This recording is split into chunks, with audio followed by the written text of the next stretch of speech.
il va découvrir le visage de Omar radiallahu anhu, il était dans son linceul, et il va lui dire que la miséricorde d'Allah soit sur toi, Abu Hafs. Vous vous rappelez, c'était le surnom de Omar radiallahu anhu, Abu Hafs. Je jure par Allah qu'il ne restait plus après le prophète sallallahu alayhi wa sallam personne avec les œuvres duquel j'aurais tant aimé rencontrer Allah que toi.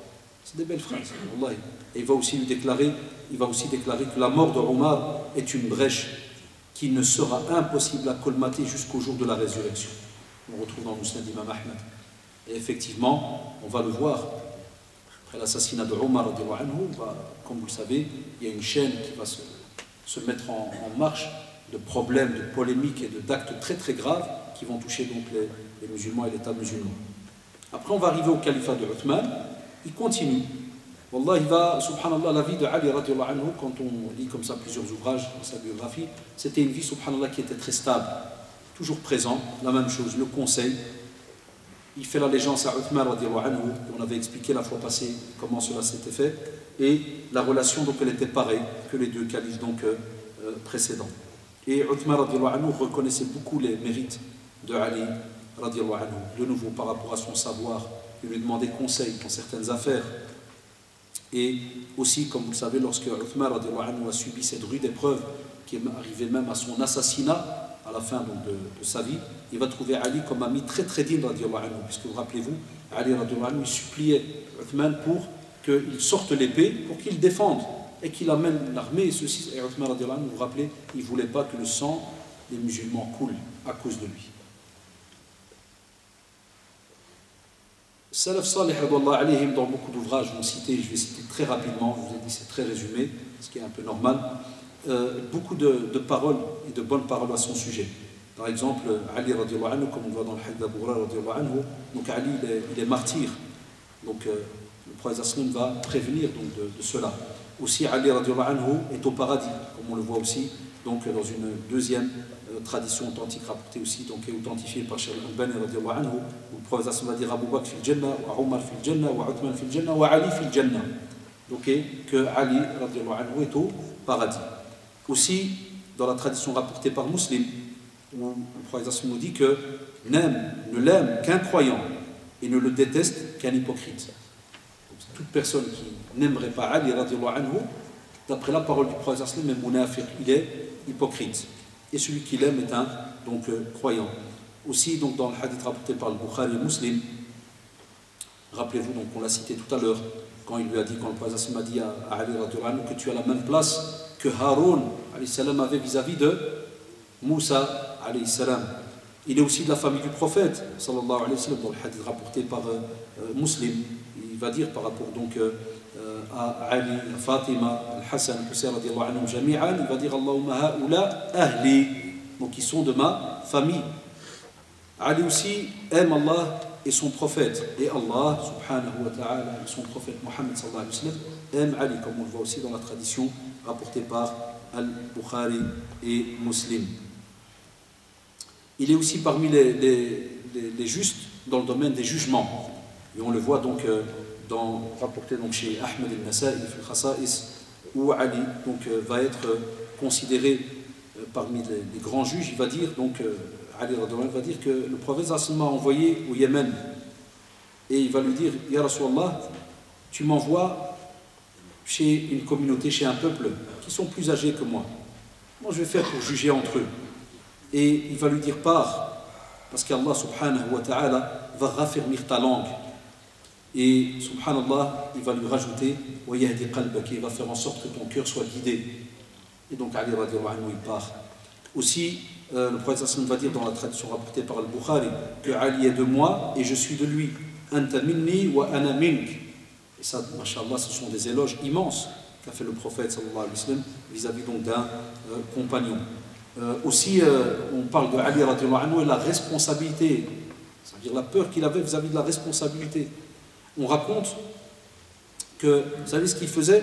Bayt al-Mal, c'est l'endroit où on déposait donc la zaka, les aumônes. Il entrait, il le nettoyait, écoutez bien, il entrait dans la pièce, il nettoyait la pièce et il priait 2 rak'at dans la pièce.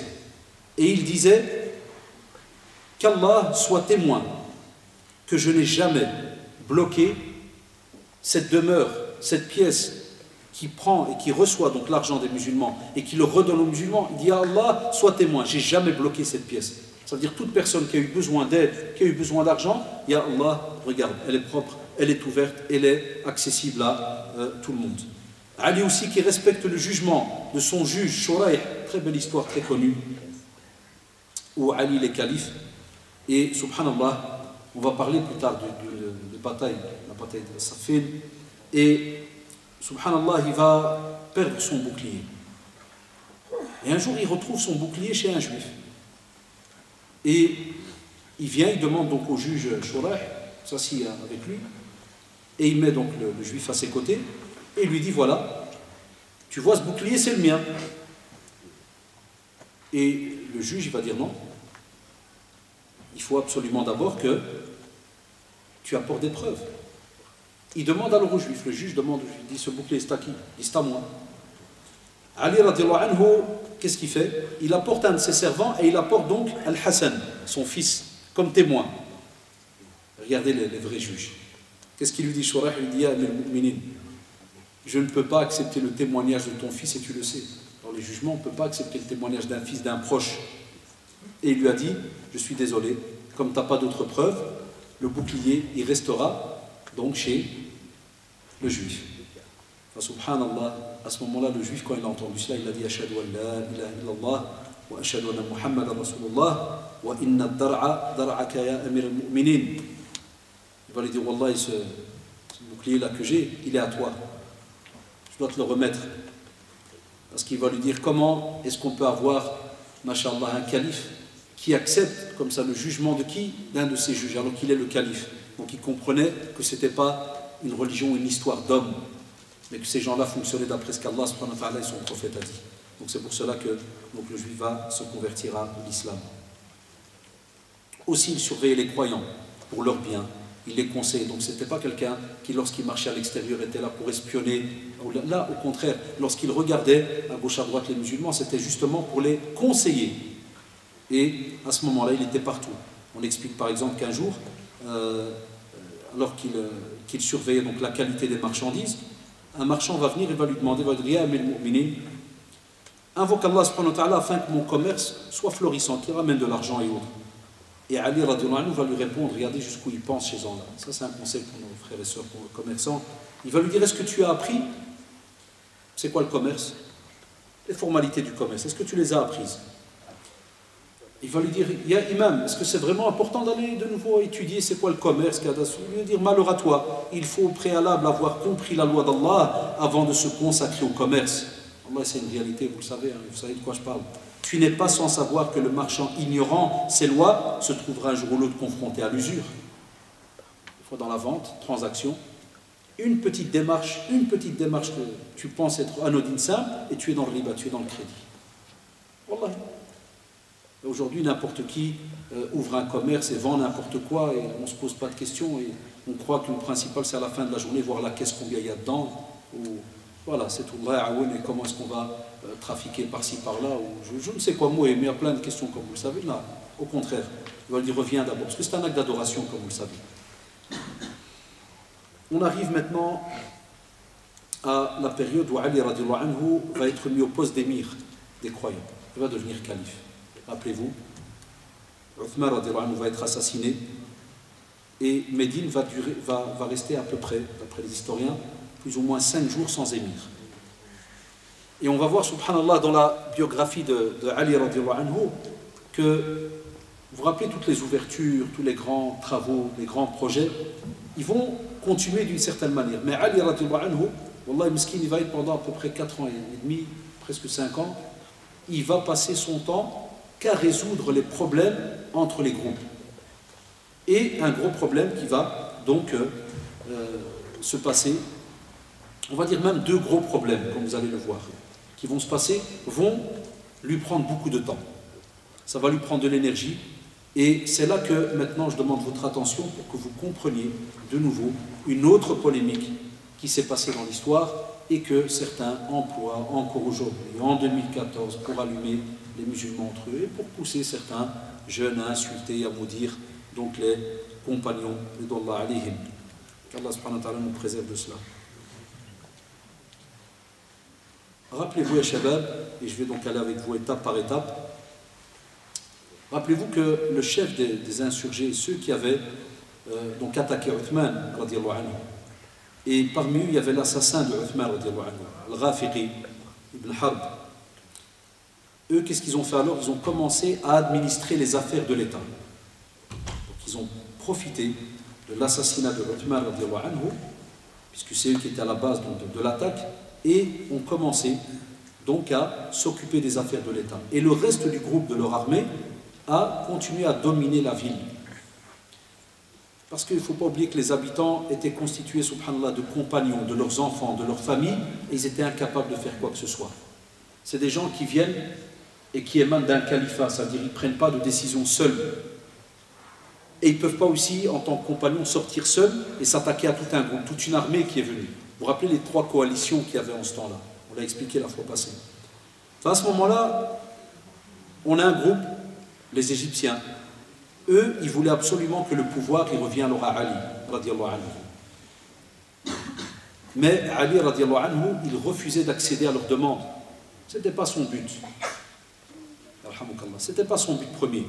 On vient d'avoir l'assassinat du calife Uthman, radiallahu anhu, d'une manière catastrophique. Et donc ils viennent et ils le poussent. Voilà, prends le califat. On avait aussi un groupe de la ville de Koufa, vous vous rappelez, le deuxième groupe. Eux, ils étaient les partisans donc de Zubayr ou l'Awwam. Ils voulaient donc absolument qu'il devienne calife. Mais Zubayr, radiallahu anhu, il se cachait et il ne voulait pas de leur soutien. Ça, c'est la version de Ahl-Sunnah wal Jama'a. Il ne voulait pas de leur soutien. Et il ne voulait pas venir reprendre de nouveau le califat contre un tel ou un tel, abadan. Et vous avez alors les insurgés donc de Koufa et de Basora qui vont donc, qu'est-ce qu'ils vont faire? Ils vont alors se résoudre à ce moment-là, ils n'ont pas le choix, pour aller soutenir le groupe des Égyptiens. Et à ce moment-là, comme vous savez, à la tête, il y avait ce fameux criminel qui a tué Uthman radiallahu anhu. Il contrôle donc la ville de Médine. Et on sait très bien que ce sont des circonstances difficiles. Parce que de nouveau, ils étaient au début éparpillés, chacun avait un avis. On veut que ce soit Ali radiallahu anhu, on veut Zubayr. Qu'est-ce qui se passe radiallahu anhu? À ce moment, ils voient que Ali radiallahu anhu n'accepte pas, ils refont de nouveau une coalition. Et ils vont se rendre chez Ali radiallahu anhu pour qu'il accepte le califat. Il va de nouveau refuser. Ils vont, subhanallah, qu'est-ce qu'ils vont user comme moyen? Ils vont rassembler tous les habitants de Médine. Et ils vont lui dire, voilà, on va commencer à tuer les grands compagnons. Comme ça, ils vont dire aux habitants de Médine, vous savez ce qu'on va faire maintenant? On va tuer les grands compagnons, même s'il faut commencer par Ali radiallahu anhu, Zubayr, Talha et bien d'autres. Si l'un d'eux n'est pas choisi comme donc calife. Voilà, c'est comme si pour leur dire, voilà, dites-leur, soit ils choisissent d'être calife, un d'eux, soit on va vous tuer. Et on va d'abord commencer par eux. Et puis on termine par donc la ville. Alors les gens vont insister, ce qui est un peu normal, auprès de Ali radiallahu anhu, pour qu'il accepte le califat et justement de sauver la communauté de nouveau d'une autre grave épreuve. De nouveau, ya shabab, Allah yarhamkum walidin. Il y a des fois des jeunes aujourd'hui en 2014, ça ne date pas de 2014, bien d'avant. On est assis comme ça tranquille, vous avez remarqué maintenant par exemple il fait chaud à l'aise, ou bien on est à la maison, écran plat, les repas ils sont déjà programmés, Inch'Allah, Masha'Allah, tout est tranquille. Bidnillah, si tout va bien, tu sais déjà ce que tu vas mettre demain, c'est encore vivant. Les armoires sont pleines, les frigos sont pleins. Et de nouveau, tu as le type qui va te dire, ouais, mais purée, Zubayr, il aurait dû sortir. Hein. De quoi tu parles? De qui tu parles? Ouais, mais il aurait dû Kada, ouais, mais tu vois le genre. Non. S'il fallait fermer les yeux et imaginer la Mecque, imaginer Médine, peut-être, Wallah ya Shabab, sans exagérer, peut-être à 10%, ceux qui ont été ici à l'Umrah ou à l'Hajj pourraient imaginer à 10%, et encore c'est très moderne, tu ne peux pas imaginer la scène. C'est pour ça qu'on dit qu'il faut des fois se fermer les yeux et se dire, tiens, on vient d'avoir tout un massacre, pendant plusieurs jours, vous avez remarqué, il est bloqué à la maison, pas de nourriture, pas de boisson, ceci, cela, on le massacre. Les insurgés qui viennent de partout, et après on vient, on vous dit, oui, pourquoi ci, pourquoi ça, kada et tout. Donc il faut comprendre que, subhanallah, ce sont des personnes qui, comme on dit, dans les 24 heures se sont retrouvées, wallahi, dans des situations catastrophiques. Et rappelez-vous, qu'est-ce qu'on a dit? Ça a commencé chez quel calife? Omar qui va être assassiné le premier. C'est vrai ou pas? Et nous, on n'imagine pas des situations pareilles. Hatta Wallah, dans certains États, et vous le savez, même nous, quand on n'entend rien que dans le quartier, un tel a été tué, massacré, on est comment dans la semaine dans le quartier? Saraha, on n'est pas bien. Tout le monde se regarde, tout le monde... T'es pas bien. Ici, on ne parle pas d'un tel, on ne parle pas de simples personnes. On est en train de parler des grands compagnons qui ont vécu la révélation avec le prophète sallallahu alayhi wa sallam. Ils sont arrivés à l'apogée. Et tu as des personnes qui viennent et qui commencent à les tuer l'un derrière l'autre. Fa'ali radiallahu anhu, qu'est-ce qu'il va faire alors à ce moment-là? Il va accepter donc la fonction. Et pour laquelle il n'éprouvait les gens de la sunna. Toutes les tendances sont d'accord à dire qu'il n'a jamais demandé le califat.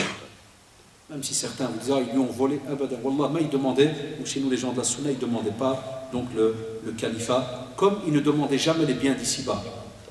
Il va donc recevoir l'allégeance des Médinois, l'an 35, ainsi que les grands compagnons qui étaient encore vivants. Et pour suivre donc l'ordre chronologique, on rapporte dans les biographies que le jour suivant, c'est-à-dire le vendredi, il va grimper sur les marches du minbar, il va recevoir donc l'allégeance de ceux qui ne l'avaient pas encore donné, et donc il va faire un rappel très important, comme on l'a fait pour les autres califes. Son rappel, au résumé en français, ça donne, certes Allah, subhanahu wa ta'ala, a fait descendre donc un livre, guide, dans lequel il a clairement précisé le bien et le mal. Regardez donc les califes tout le temps, ils ramènent tout à Allah, subhanahu wa ta'ala. C'est comme ça qu'un dirigeant doit être. Même si Wallah, il prend un nouveau poste, que ce soit par exemple comme nous ici à la mosquée, dans une association, Wallah, une équipe, j'invente par exemple même de foot. Et non, parce que toutes nos actions sont vouées à Allah subhanahu wa ta'ala. Le sport est aussi une ibada, c'est vrai ou pas, Shabab? On ne retrouve plus tout ça, nous. Dès que quelqu'un reçoit la responsabilité d'un groupe, est-ce qu'il y a une prise de parole où la personne donc va remercier Allah subhanahu wa ta'ala, faire les louanges à Allah subhanahu wa ta'ala et rappeler à ceux qui sont avec lui, on doit fonctionner dans le bien. Si jamais je suis dans le haram, vous ne m'écoutez pas. Vous vous rappelez tous les autres discours qu'on a déjà cités les fois passées. Et il va leur dire, prenez donc le bien et délaissez le mal. Subhanallah. La même chose que les autres compagnons. Allah a certes affirmé le caractère sacré de certaines choses méconnues et a accordé la primauté au statut sacré du musulman sur toutes les autres choses sacrées.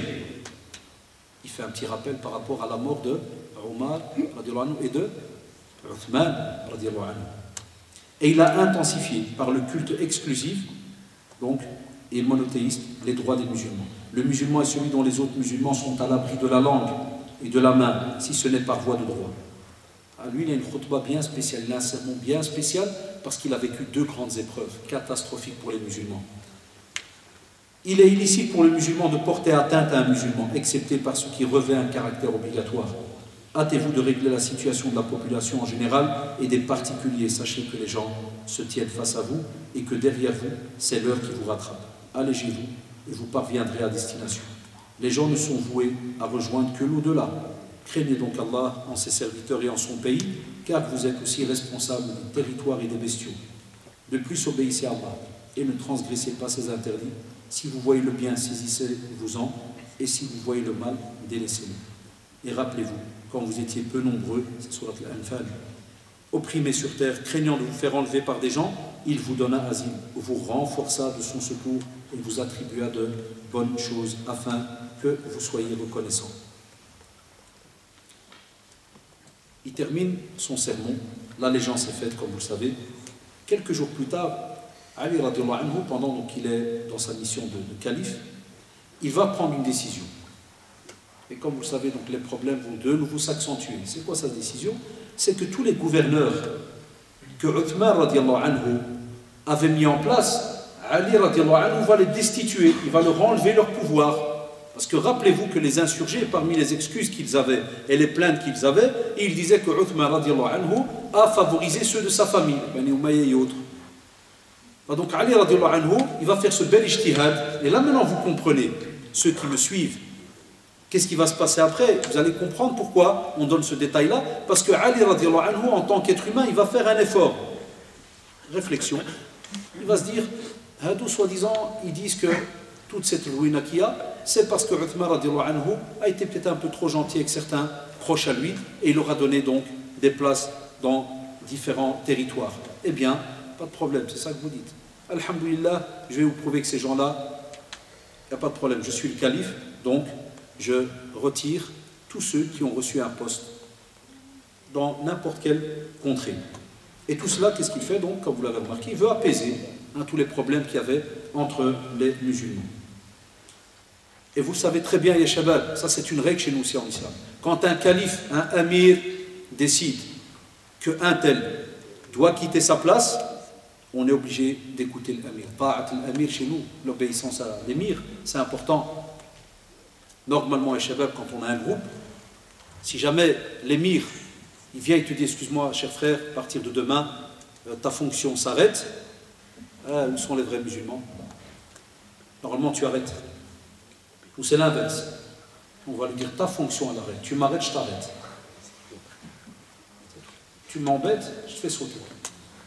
C'est ce qui arrive dans plein de groupes. Et entre guillemets, vous le savez même, des fois, les jeunes ne sont pas dupes, on entend ça, des fois même, entre frères d'associations, associations de jeunes, parce qu'avant on rigolait des parents dans les mosquées, maintenant les jeunes ils font la même chose. Dès qu'il y a une association, c'est très bien, elle tient même pas quelques semaines, quelques mois, ou de nouveau des prises de pouvoir, des ceci, des cela, on ne change pas une équipe qui gagne, vous le savez.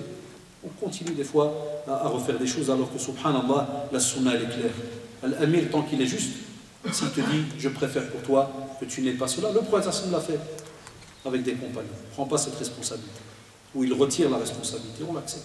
Omar a retiré certaines responsabilités. Vous rappelez avec l'histoire de Khalid ibn Walid, et ainsi de suite. C'était quelque chose, c'était un respect, sans aucun problème. Alors la plupart des nouveaux gouverneurs vont alors à ce moment-là prendre l'allégeance qui va leur être donnée. Et ils vont aussi recevoir l'allégeance de leurs citoyens. Et on va avoir donc un compagnon, donc Sahl ibn Hunayf. Lui va être nommé, et vous allez comprendre pourquoi les problèmes vont encore aller plus loin. Lui va être nommé gouverneur du Sham. Et vous savez qui était donc Sham à ce moment-là? C'était Muawiyah, radiallahu anhu.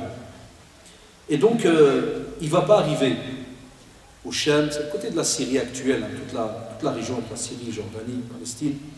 Et il va être arrêté près de Tabouk par des cavaliers de Muawiyah, radiallahu anhu. Et ils vont lui dire que l'allégeance, la bay'a, elle n'a pas été faite à Ali radiallahu anhu.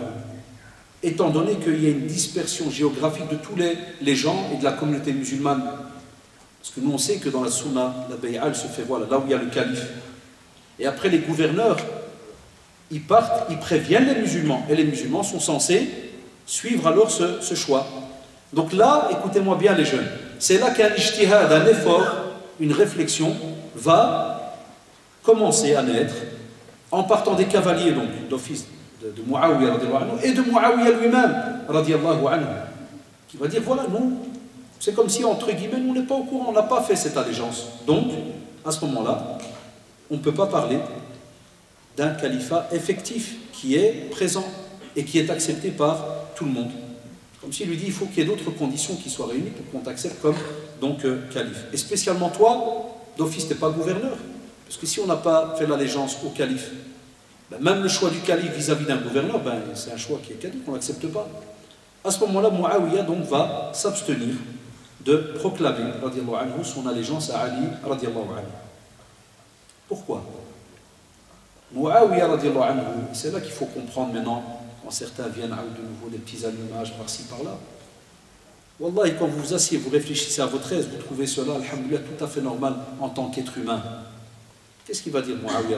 Il va dire, il y a un problème avec lequel? Il va dire les assassins de Uthman.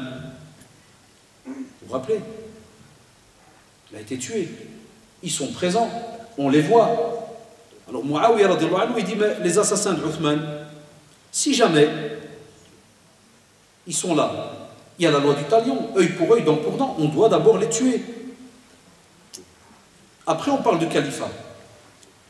On doit d'abord tuer et demander le dam de Uthman comme d'autres personnes, d'autres proches du prophète, on va le voir, et compagnons, donc vont demander donc la même chose. Ce qui était tout à fait normal, on va dire, lorsque comme nous et certains d'entre vous qui, machallah, aussi lisent beaucoup la biographie, quand tu lis la biographie, tu vis dedans, tu te dis c'est tout à fait, entre guillemets, normal que quelqu'un, alhamdoulilah, que nous on considère dans la sunna sincère, va te dire mais oh là où est-ce qu'on va? Attention, il y a la mort de Kada. Là où ça devient grave, c'est que si quelqu'un oserait, et il y en a qui vont le faire, d'accuser Ali radiallahu anhu que Il n'en a rien à faire que les assassins soient encore là, donc à l'aise, on prend le califat et on commence comme si de rien n'était. Hasha lillah, même Ali radiallahu anhu, wallah, il avait tout un effort d'interprétation et de jugement par rapport à comment s'occuper de ceux qui ont tué donc Uthman radiallahu anhu, et on va le voir.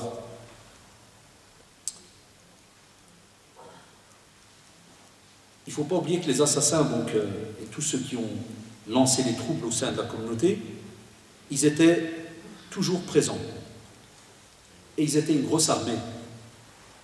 C'était un très très grand groupe. Voilà, ça c'est parmi déjà les premières explications. Donc Ali radiallahu anhu, s'il n'a pas demandé, parce qu'on a aussi des fois chez certains de la sunna qui sont aussi entre guillemets des purs et durs et qui vont tomber, aujourd'hui même, hein, il y en a dans la sunna, wallah al-adim, qui tombent même dans ce qu'on appelle le petit, commence à gratter le chapitre de Ali radiallahu anhu. Astaghfirullah, c'est des gens, wallah, il n'y a pas de terme, hein, où il te dit non, Ali radiallahu anhu n'aurait pas dû, il aurait directement dû les tuer, Kada, cela. Qui es-tu? Baba, qui es-tu? D'où tu viens?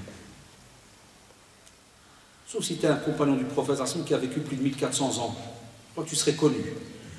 Ah, tu serais connu, sinon tu es qui? Il y en a même dans la sunna qui essaye d'aller toucher, donc non, abadan. Ali radiallahu anhu, à ce moment-là, qu'est-ce qu'il fait?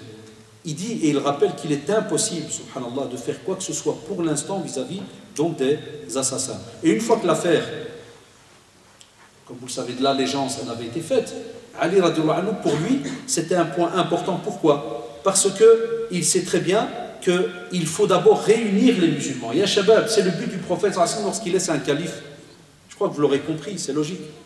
Le but de laisser un calife, c'est quoi? C'est d'abord de réunir les musulmans. Et Ali radiallahu anhu, son intention, c'était quoi? Comme il y a des insurgés, comme il y a des fauteurs de troubles, des assassins, il y a ruina donc à Médine et aux alentours. On va d'abord réunir les musulmans sur un calife qui, pour l'instant, ces gens-là sont d'accord dessus. Là, il faut comprendre pourquoi le Muawiyah radiallahu anhu se dit mais c'est pas possible. Comment ces criminels, ils viennent, ils portent allégeance à Ali radiallahu anhu. Donc il va y avoir dans les biographies un tas de petits micmacs qui va se passer et certains vont essayer de donner des avis en allant plus vers Ali radiallahu anhu, d'autres plus vers Muawiyah radiallahu anhu. Non. Quelqu'un de la sunna qui est sincère, il n'attaque ni Ali radiallahu anhu ni Muawiyah radiallahu anhu. Tous les deux étaient des compagnons, grands compagnons, qui ont fait des efforts. Na'am, Ali radiallahu anhu a une stature beaucoup plus élevée. Et on le sait très très bien, personne ne dira le contraire par rapport à Muawiyah radiallahu anhu. Ça c'est clair et net. Alhamdulillah, ça c'est indiscutable. Mais jamais pour que ça soit une excuse pour aller rabaisser un compagnon du prophète. À ce moment-là, qu'est-ce qui va se passer? On a Talha, Zubayr aussi radiallahu anhuma, et les chefs aussi de file parmi certains compagnons qui vont venir voir Ali radiallahu anhu. Et ils vont lui dire, Ya Ali, il faut absolument que tu exécutes l'appel légal. Voilà, maintenant tu es calife. Ça fait, tu es calife, on a fait l'allégeance. Maintenant, il faut absolument que tu exécutes ceux qui ont tué, donc, Uthman radiallahu anhu. Et Ali, de nouveau, va leur dire, il n'y a aucun problème. Je n'ai jamais dit que je ne vais pas mettre en pratique la loi d'Allah, subhanahu wa ta'ala, sur eux. Mais s'il vous plaît, attendez le moment opportun, attendez le moment le plus opportun, c'est-à-dire le moment où vraiment, maintenant, on peut le faire. Mais si on va le faire maintenant, à l'heure où vous me parlez maintenant, il va y avoir un massacre. Et Ali radiallahu anhu va s'exprimer une fois de nouveau par rapport à cette loi du talion et il va leur faire comprendre que comment voulez-vous que je puisse faire quelque chose si on a une armée, écoutez-moi bien, ils étaient le groupe des insurgés, plus de 10 000 hommes. Parce qu'ils sont venus, comme on dit chez nous en Schleit, sont rentrés dans la ville. Vous savez, quand un groupe de musulmans qui vient, toi tu n'imagines pas qu'est-ce qu'il y a derrière la tête. Mais donc il leur fait comprendre, il dit regardez quelle armée, c'est immense, comment est-ce que je peux à ce moment-là faire quoi que ce soit? Parce que vous savez ce qu'ils ont fait les insurgés? Vous savez ce qu'ils ont fait? Quand Ali radiallahu anhu est venu et leur a demandé, vous devez me donner l'assassin de Uthman radiallahu anhu, un tel on l'a cité. Vous savez ce qu'ils ont fait les insurgés? Ils ont levé leurs épées, ils leur ont dit, nous tous on a tué Uthman radiallahu anhu. Comme pour lui dire attaque-nous tous. Donc il y a un contexte, subhanallah comment ils ont joué la chose. Ils ont levé les lances.